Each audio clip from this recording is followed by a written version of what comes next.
नमस्कार दोस्तों, आपका स्वागत है हमारे YouTube चैनल में। हम आपको मैक्सिमम मिनिमा का एक इम्पॉर्टेंट क्वेश्चन करा रहे हैं जो कि बोर्ड में आया हुआ है और आगे के लिए भी इम्पॉर्टेंट है। इसे आप हिंदी में निम्नतम और उच्चतम बोलते हैं या निम्निष्ट और उच्चिष्ट। तो ये आपका मैक्सिमम मिनिमा का क्वेश्चन है। तो हम यहाँ पर कर रहे हैं, सिद्ध कीजिए कि दिए हुए पृष्ठ और महत्तम आयतन वाले लंबवृत्तीय शंकु का अर्धशीर्ष कोण इतना होता है। तो इन्हें बहुत ध्यान से करने की जरूरत होती है इन क्वेश्चन को। इसमें क्या है, देखिए दो बातें दे रखी हैं। एक तो दिए हुए पृष्ठ, यानी कि ये संपूर्ण पृष्ठ है, तो ये दिया हुआ पृष्ठ का मतलब है ये आपका कांस्टेंट रहेगा। और महत्तम आयतन वाले, यानी कि आयतन का मान हम महत्तम सिद्ध करेंगे। तो महत्तम आयतन वाले लंबवृत्तीय शंकु का अर्धशीर्ष कोण इतना, यानी कि हमें शंकु का अर्धशीर्ष कोण इतना सिद्ध करना है। कब? जब आयतन को आप महत्तम सिद्ध कर लेंगे तब। तो यहाँ पर चलिए हम करना स्टार्ट करते हैं। देखिए आपका ये है एक शंकु ABC हमने बना लिया। इसकी ऊंचाई कह दी h और ये तिरछी ऊंचाई या तिर्यक ऊंचाई कह दी l और इसकी त्रिज्या कह दी हमने r और आधा शीर्ष कोण यानी अर्ध शीर्ष कोण है आपका इसका अल्फा। तो देखिए पहले ये समझ लें, अब ये आपका ट्राइंगल है। तो देखिए अल्फा के सामने की जो भुजा होती है उसे क्या बोलते हैं? लंब। और ये क्या है? कर्ण। तो साइन अल्फा हो जाएगा लंब बटे कर्ण। तो साइन अल्फा का मान होगा r अपॉन अल्फा। आगे हमें आवश्यकता होगी। बाकी हमने मान लिया है कि माना अर्धशीर्ष कोण अल्फा है, शंकु की त्रिज्या r, ऊंचाई h तथा तिर्यक ऊंचाई l है।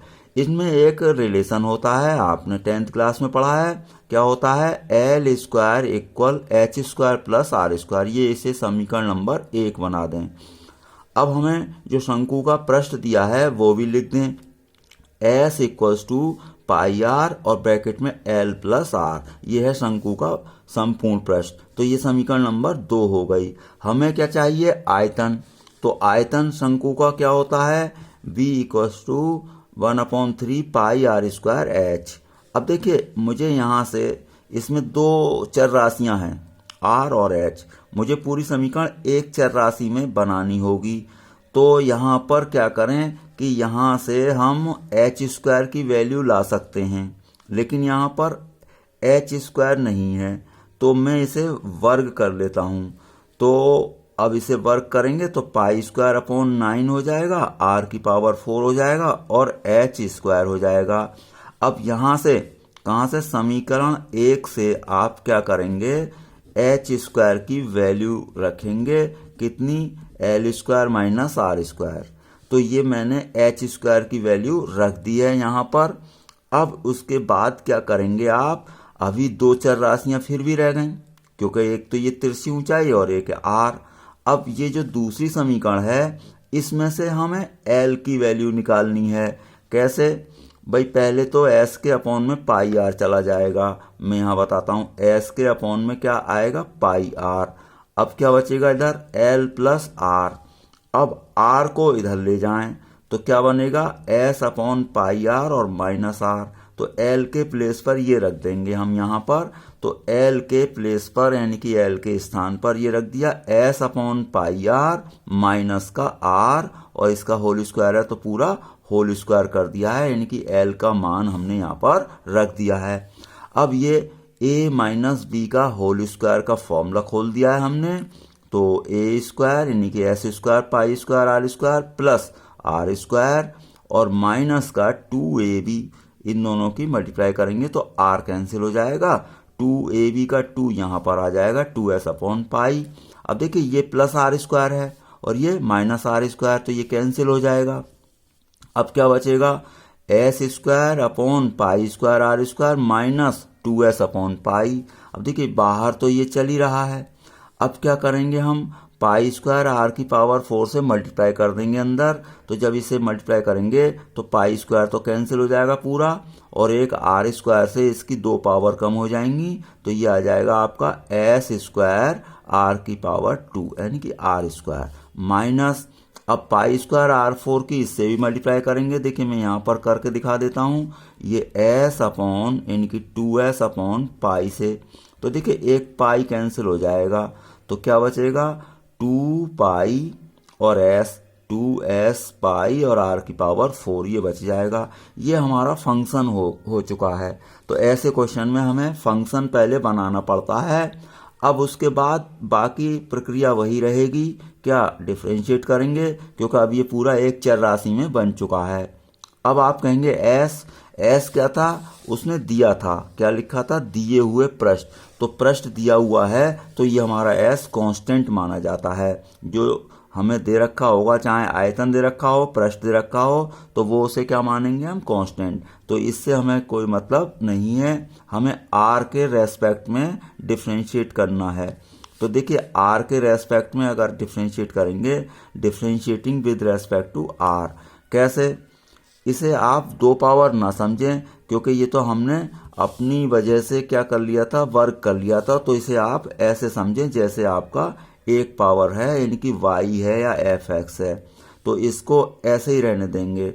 तो इसका हम डिफ्रेंशिएशन कर रहे हैं, तो d जैसे dy अपॉन dx लिखते हैं, तो इसे y के स्थान पर ही रहने दें, पावर का कुछ नहीं होने वाला है। तो dv square upon dr equal 1/9। अब r स्क्वायर का क्या होगा, 2r, तो 2s स्क्वायर r। अब माइनस, अब देखिए इसका r क्या होगा, r की पावर 4 का 4r क्यूब, तो 4 दूनी 8 हो जाएगा, 8s पाई r क्यूब। अब उसके बाद क्या करते हैं, ये समीकरण चलिए हमने 3 बना दी। अब उच्चिष्ट या निम्निष्ट मान के लिए dy अपॉन dx या f डैश x को क्या रखते हैं, 0। तो ये हमारी नज़र में dy अपॉन dx ही है, तो इसे 0 रखेंगे, यानी कि इस राशि को हम 0 रख करके आगे r का मान निकालेंगे। तो हमने ये 0 रख दिया। अब 1/9 तो इधर 0 हो जाएगा जाकर, अब ये बच जाएगा, तो इसमें से भी ये माइनस का है तो ये इस साइड चला जाएगा। अब इनमें कुछ कैंसिल हो जाएगा, जैसे कि मान लीजिए 2 चौक 8 और एक s की पावर भी कैंसिल हो जाएगी, और एक r की पावर से ये 2 पावर रह जाएगी। तो s इक्वल टू आपका बचा 4 पाई r स्क्वायर। अब या ऐसे लिख दें, r स्क्वायर का मान निकल गया s अपॉन 4 पाई, इससे क्या निकल जाएगा r, क्योंकि स्क्वायर है तो इधर स्क्वायर रूट लगा दें आप, तो स्मॉल r की वैल्यू निकल गई जैसे x की निकलती थी। अब क्या करते हैं, जो एक बार अवकलन किया होता है उसका ही दोबारा करते हैं। जैसे ये हमारा f डैश x है, तो इसका दोबारा अवकलन करेंगे। जब दोबारा हम अवकलन करेंगे तो r का अवकलन हो जाएगा 1, तो 2s स्क्वायर बचेगा माइनस, अब इसका होगा 3r स्क्वायर, तो 3 8 जा 24। तो ये यहाँ पर मैंने कर दिया है, ये जैसे लिखी थी यही है, इसी को देख लें। तो 2s स्क्वायर हो गया, इसका r का 1 हो गया। अब ये हो जाएगा 3r स्क्वायर, तो 8 3 जा 24 और s r स्क्वायर। तो ये आपका डिफरेंशिएशन हो चुका है। अब क्या करते हैं, जो x की वैल्यू होती है या r की वैल्यू, उस वैल्यू पर इस d2y अपॉन dx स्क्वायर का या f डबल डैश x का मान चेक करते हैं। तो हम यहाँ पर r की वैल्यू इसमें रखेंगे और इसका मान चेक करेंगे। ये तो ऐसे उतार दें, अब ये r स्क्वायर है और ये r है, तो इस पर स्क्वायर रूट है, तो r स्क्वायर में रखेंगे तो स्क्वायर रूट हट जाएगा। तो अब इसमें कुछ कैंसिल हो जाएगा, देखिए पाई कैंसिल हो जाएगा, 4 से ये 6 टाइम कैंसिल हो जाएगा, तो 2s square minus 6s square, तो क्या बचेगा 2 माइनस 6 माइनस का 4, तो माइनस 4s स्क्वायर अपॉन 9। अब हमें ये नहीं देखना है कि इसकी वैल्यू कितनी आई है, हमें ये देखनी है कैसी आई है, प्लस या माइनस। तो ये कैसी है, माइनस, यानी कि लेस देन 0। जब ऐसा होता है, जब ऋणात्मक आ जाता है, तो हम क्या लिखते हैं कि अतः r बराबर इस पर आयतन महत्तम है। तो आयतन महत्तम हो गया, कब हुआ है महत्तम, r इतना, अब r स्क्वायर इतना या कह लें, या s इक्वल टू इतना। तो जो s है ये, इसे हम कहाँ ले जाएंगे, जहाँ s का हमने फॉर्मूला लिखा था। देखिए s बराबर ये फॉर्मूला था, इसमें s के स्थान पर हम वो वैल्यू रख देंगे। तो s के स्थान पर मैंने 4 पाई r स्क्वायर समीकरण 2 में रखने पर लिख दिया। तो 4πr² लिख दिया इधर, तो ये है ही। अब देखिए एक पाई कैंसिल हो जाएगा, एक r कैंसिल हो जाएगा, क्या बचा 4r और l प्लस r, तो l इक्वल टू आपका आया 3r। अब देखिए l की वैल्यू आ गई 3r। अभी हमने सबसे पहले साइन अल्फा बताया था आपको r अपॉन l, तो अब हमने r और l की वैल्यू रख दी 3r, तो r कैंसिल हो गया 1/3, तो साइन अल्फा आपका आया 1/3, तो आपका अल्फा कितना हो गया साइन इनवर्स 1/3। तो ये आपका प्रूफ हो चुका है, यानी कि शंकु का अर्धशीर्ष कोण साइन इनवर्स 1/3 आपको सिद्ध करना था। तो आपका वीडियो देखने के लिए बहुत बहुत धन्यवाद।